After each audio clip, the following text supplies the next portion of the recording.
The wind howled through the empty street, carrying the faint scent of snow and the bittersweet aroma of pine from the holiday decorations. Officer David Harper's boots crunched against the frosted pavement as he walked his beat, the weight of another silent night pressing down on him. He hadn't celebrated Christmas in years, not since the accident. It wasn't just the loneliness that gnawed at him, it was the absence of purpose, the feeling that life had somehow moved on and left him standing still. A faint sound broke through his thoughts, a sniffle, soft and fragile, like a plea lost in the wind. He stopped and turned toward the source, his eyes narrowing against the dim streetlight. There, on the crumbling stone steps of an old apartment building, sat a girl. Her knees were pulled to her chest, her arms wrapped tightly around them as if she could squeeze out the cold. Her dark, tangled hair spilled over her face, hiding it from view. David's chest tightened. "Hey," he called out gently, stepping closer. "You okay?" The girl flinched at the sound of his voice, but didn't look up. David crouched a few feet away, his breath fogging in the icy air. "You don't have to be scared," he said, keeping his voice soft. "My name's David. I'm a police officer. What's your name?" After a long pause, she whispered, "Amara." Her voice was so faint he barely caught it. He could see now that her cheeks were red from the cold, her lips chapped. Her coat, if it could even be called that, was worn thin, the fabric frayed and riddled with holes. "Amara, what are you doing out here? Where's your family?" She hesitated, her small hands gripping her knees tighter.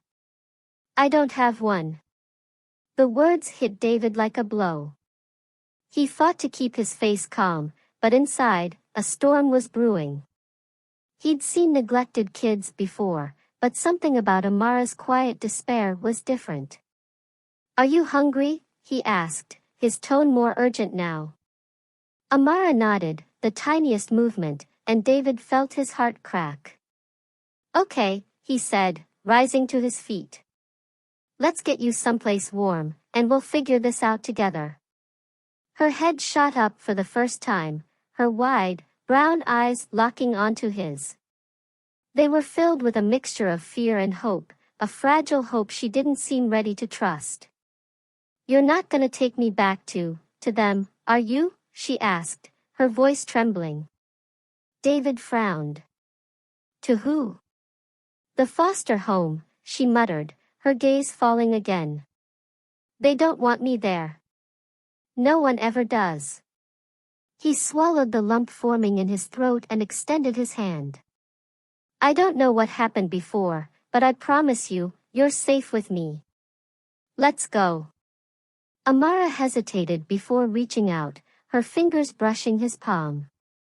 In that moment, David felt something stir within him, a sense of purpose, fragile yet undeniable. As he led her toward his patrol car, he silently vowed to himself, no child should ever feel unwanted, and though he didn't fully understand it yet, he knew his life was about to change forever. "They said I was too much trouble," Amara whispered, staring into her cup of cocoa as if it held the answers to questions she had never dared to ask aloud, ***. Her words hung in the air, each one heavier than the last. Officer David Harper leaned forward slightly, his hands clasped together on the table. He didn't speak, didn't rush her. He knew enough about pain to understand that silence was sometimes the only companion that allowed it to emerge. "I didn't mean to make them mad," she continued, her voice barely above a whisper. "But sometimes, when I cry at night, they said I was disturbing the other kids. So they'd send me back." David's throat tightened. He'd seen children come through the system, their spirits bruised but rarely broken. But Amara's eyes held a quiet defeat that made him ache. "How many homes have you been in?" he asked gently. Amara shrugged, her thin shoulders trembling under the weight of memories she hadn't been old enough to bear. "I don't know. 4. Maybe 5. The last one was the worst, though. Mrs. Thompson, she didn't like me much. David bit his tongue. He didn't want to press, but something told him there was more to the story. Amara hesitated, her fingers tracing invisible patterns on the table. She had a daughter, Ellie. Ellie didn't like me either. She said I was just some stray her mom brought home. Amara's voice cracked on the last word. One time, Ellie pushed me down the stairs. Mrs. Thompson said it was my fault for not being careful. David's jaw clenched, his pulse quickening. He wanted to say something, to apologize on behalf of every adult who had failed her, but he knew words wouldn't fix the scars etched into her heart.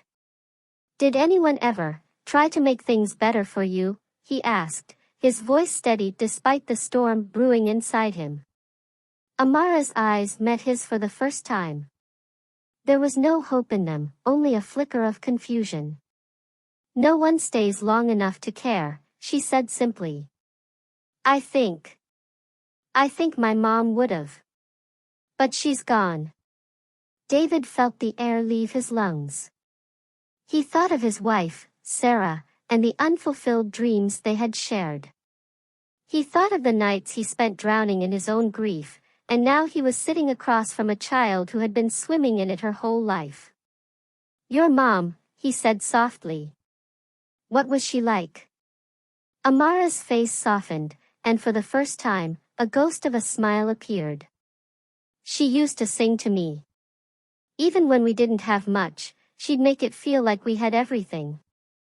She called me her little star. Her voice faltered. I just want to feel that again. Like I matter to someone. David couldn't hold back the tears that burned his eyes. He reached out, covering her small hand with his. You do matter, Amara. Don't ever let anyone tell you otherwise. In that moment, David knew he wasn't just there as a cop doing his duty.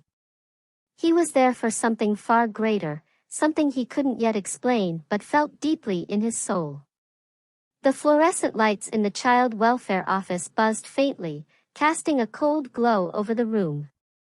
Amara sat in her chair, her small legs swinging just above the floor, her hands clutching the warm cocoa Officer Harper had bought her that morning.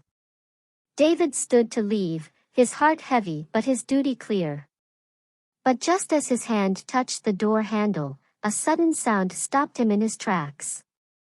Please, don't leave me. Her voice was barely a whisper, but it cut through the air like a scream. David turned slowly, his heart pounding as he met Amara's tear-filled eyes. She stood now, trembling, her cocoa abandoned on the chair. I don't want to go back to a foster home, she stammered, her words tumbling out in a rush. They always say they'll care for me, but they don't mean it. They don't love me. No one ever stays. David froze. He had heard stories like this before, children bouncing from house to house, their fragile trust shattered with every broken promise. But there was something about the way Amara said it, so raw, so painfully sincere, that made him feel like he couldn't breathe. Her small hand reached for his, her fingers cold but steady. Can't you just keep me? The words hit him like a tidal wave, crashing against the walls of the grief he'd built around his heart. He opened his mouth to speak, but nothing came out. Tears blurred his vision, and he quickly turned his face away, ashamed of breaking down in front of her. Amara, he began, his voice thick with emotion. He knelt in front of her, gently taking her hands in his. You don't know how much I want to help you. But adopting a child, it's not that simple. Her lip quivered, and for a moment, David thought she might collapse under the weight of yet another rejection. But instead, she squared her shoulders, her small frame trembling but defiant. Why not? She asked, her voice stronger now. Why does it have to be hard to love someone?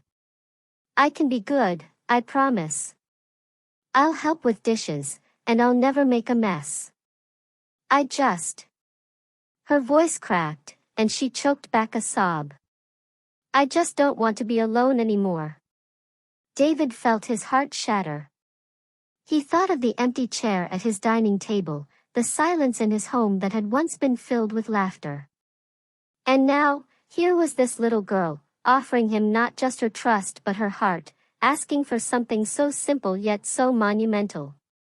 He cupped her face gently, wiping away the tears streaking her cheeks. Amara, he whispered, his voice breaking. You don't have to prove anything to me. You're perfect just as you are. Her eyes widened in surprise, hope flickering like a fragile candle. Does that mean, you'll stay? David swallowed hard, his decision already made, even if his lips couldn't yet form the words. For the first time in months, he felt a glimmer of something he thought he'd lost forever. Hope. I'll figure it out, he said finally, pulling her into a hug. I'll make sure you're never alone again. I promise. In that moment, Amara's sobs turned into soft, hiccuping cries of relief, and David realized something else. Maybe she wasn't the only one who needed saving. David gripped the steering wheel tighter as he pulled into his driveway, his knuckles white against the cold leather. The house loomed in the dim light, quiet and still, a stark contrast to the chaos of his thoughts. As he turned off the engine, he sat there, unable to move. Amara's voice echoed in his mind, can't you just adopt me? The raw desperation in her words had struck a chord so deep, it left him gasping for air. He couldn't shake the memory of her tiny hand clutching his, her tear-filled eyes pleading with him for a chance at love, at belonging. It wasn't fair, none of it was. Not for her, not for him. David finally stepped out of the car, his boots crunching against the icy gravel. Inside, the house was just as he had left it, immaculate, but devoid of life. Every photo, every piece of furniture screamed of Sarah. Her favorite throw blanket still hung over the armrest of the couch. The scent of her lavender candles lingered faintly in the air, though he hadn't lit them in months. He sat down heavily at the dining table, staring at the wedding picture that still held its place of honor. Sarah had been his anchor, his compass. They'd planned everything together, from the big milestones to the tiniest details of their future. Children had always been part of the dream. A lump formed in his throat as he traced her smile in the photo. Sarah, he whispered, his voice cracking, what would you do? His gaze fell to the chair across from him, the one that was supposed to hold their child. The emptiness of it felt like a punch to the gut. He buried his face in his hands, overwhelmed by the weight of it all. Memories of his wife flooded in, her laugh, her warmth, her ability to see goodness where he often saw none. She had always believed in second chances, in saving the lost. He could almost hear her voice, gentle and certain, David, you have so much love to give. Don't let it go to waste. The tears came, unbidden and unstoppable. He cried for Sarah, for the life they'd planned but never had. He cried for Amara, a little girl who had lost so much yet still found the courage to ask for something she'd never truly known. And in that moment, something shifted. The grief didn't leave, it never truly would, but it made room for something else, a spark of purpose, a flicker of hope. David stood and crossed the room, retrieving the blanket from the couch. He wrapped it around his shoulders as he sank back into his chair, staring at Sarah's picture. I think I know what you'd want me to do, he said softly, his voice steadier now. The house was silent, but the weight on his chest felt a little lighter. He wasn't just mourning anymore. He was deciding. Amara had asked for a family, and maybe, just maybe, he could be the one to give her that. David Harper sat in his car outside the child welfare office, gripping the steering wheel so tightly his knuckles turned white. The engine was off, but he could still hear its faint ticking as it cooled. His chest heaved as he replayed Amara's words from the day before. Can't you just adopt me? The plea had gutted him, leaving his carefully constructed walls in shambles. He glanced at the passenger seat where his late wife's scarf still lay, the faint scent of her favorite lavender perfume lingering. Sarah, he whispered, his voice trembling. What if I can't do this? What if I fail her? The memory of Sarah's laughter echoed in his mind. She'd been the fearless one, the dreamer who had convinced him that love could conquer anything. And now, with Amara, he felt the stirrings of that belief again, terrifying, yet undeniable. David exhaled shakily, wiped his eyes, and stepped out of the car. Inside the child welfare office, Amara sat quietly in a corner, her small hands clutching a stuffed bear someone had given her. Her legs swung nervously beneath the chair, the tips of her worn shoes just barely grazing the floor. She looked up as David entered, her wide, hopeful eyes locking onto his.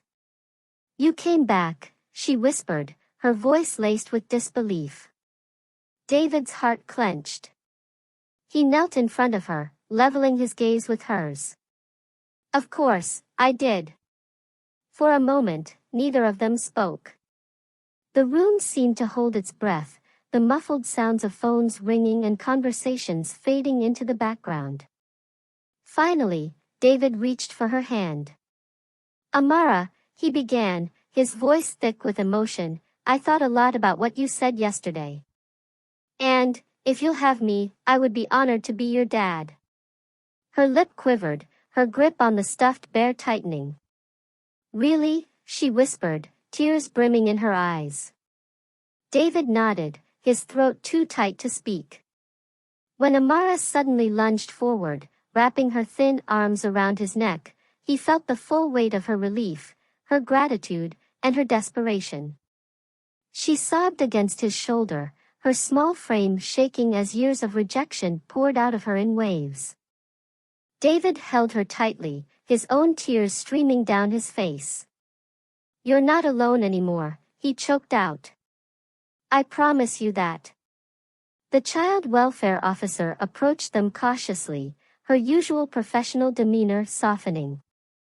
Mr. Harper, are you sure about this? Adoption is a big commitment. David rose to his feet, still holding Amara's hand. He looked down at her tear-streaked face, her eyes now glimmering with a hope he hadn't seen before. I've never been more sure of anything in my life, he said firmly. Amara squeezed his hand. For the first time in as long as she could remember, she felt safe. That night, David tucked Amara into the guest room of his modest home. She stared at the ceiling, clutching the stuffed bear tightly. Why me? She asked softly. David sat on the edge of the bed, brushing a strand of hair from her face. Because you're special, Amara. And because I think we were meant to find each other. For the first time in years, Amara smiled as she drifted off to sleep. And for the first time in years, David felt like he was finally coming home. The courtroom was silent, save for the rhythmic ticking of the judge's clock. Amara clung to David's hand, her fingers trembling. She had heard too many maybes and will sees in her short life to fully believe this moment could be real. But now, as the judge adjusted his glasses and smiled kindly, the words finally came. Mr. Harper, it is my honor to approve your petition for adoption. Amara Harper, you are officially his daughter. Amara turned to David, her wide eyes glistening with tears. It's real, she whispered, as if the moment might dissolve into a cruel dream. David's voice cracked as he pulled her into a hug. It's real, sweetheart. You're mine now, and I'm yours. Forever. As they left the courthouse, the weight of the moment settled on both of them. For Amara, it was the first time she truly felt safe. For David, it was the first time since Sarah's death that the emptiness inside him began to fill. Back at the house, they sat on the living room floor, surrounded by an explosion of Christmas decorations David had dug out from storage. Amara held up a faded angel tree topper, its wings slightly bent. "This is beautiful," she said, brushing her fingers over the worn fabric. "Was it your wife's?" David nodded, his throat tightening. "Sarah loved Christmas. She'd put that angel on top of the tree every year. I haven't used it since." He trailed off, his voice cracking under the weight of his emotions. Amara set the angel down gently and scooted closer. "You don't have to tell me if it hurts." David took a deep breath, looking into her eyes. "It does hurt, Amara. But I think Sarah would be so happy you're here. She always wanted a family as much as I did. This feels like a piece of her dream coming true." Amara rested her head on his shoulder. For the first time, she felt not like a burden, but like someone who truly belonged. The next morning, David woke up to the smell of burnt toast. He rushed into the kitchen to find Amara standing on a chair, attempting to flip pancakes with a spatula that was far too big for her hands. "I was trying to surprise you," she said sheepishly, pointing to the lopsided stack of pancakes on the counter. David laughed for the first time in months, a deep, belly laugh that echoed through the kitchen. "Well, consider me surprised. Let's see how they taste." They sat at the table, eating the slightly charred pancakes and laughing about the mess they'd have to clean later. It wasn't perfect, but it was theirs. That night, as David tucked Amara into bed, she pulled him close. "Thank you for loving me," she said, her voice small and soft. David kissed her forehead. "Amara, loving you is the easiest thing I've ever done. You've given me something I thought I lost forever, hope." And in that moment, the scars of their pasts began to heal, one shared laugh and quiet moment at a time. The applause thundered around David as Amara stood on the stage, her cap slightly askew, clutching her diploma with trembling hands. His heart swelled with a pride so profound it brought tears streaming down his face. This wasn't just her victory, it was theirs.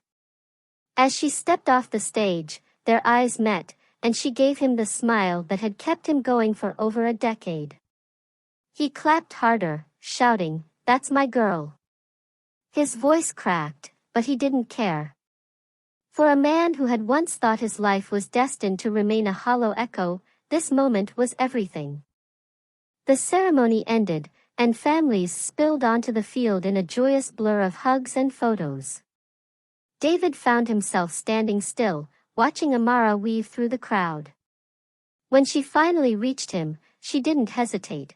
She threw her arms around him like she had the day he told her he would be her dad. "I did it, Dad," she whispered, her voice trembling. David hugged her tighter, his throat too thick to respond. She pulled back, her eyes sparkling with unshed tears. "You always believed in me," she continued, her voice steadier now. "Even when I didn't believe in myself."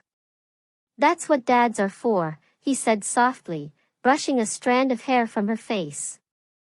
"And you made it easy, Amara. You've always had the strength. I just reminded you it was there." As the sun dipped lower, bathing the field in a warm, golden glow, Amara reached into her pocket and pulled out a small, neatly folded piece of paper. "I wrote this for you," she said, handing it to him. David unfolded the paper, his hands shaking. It was a letter, written in her familiar, careful handwriting. "Dear Dad. When I was little, I used to think love was something other kids had. Something I wasn't meant to feel. But then you showed up. You didn't just give me a home, you gave me hope. You taught me what it means to be brave, to trust, to believe that I deserve happiness. Every night you read me stories, every lunch you packed with a note inside, every time you said, "I'm proud of you," you were stitching my heart back together, one piece at a time. I'm standing here today because you refused to give up on me. Thank you for choosing me when the world turned its back. Thank you for being my hero, my safe place, my dad. Love. Amara. David's hands trembled as he finished reading. He looked up, his vision blurred by tears. You didn't just change my life, Amara, he said, his voice breaking. You gave it meaning. She smiled, slipping her arm into his. I think we saved each other.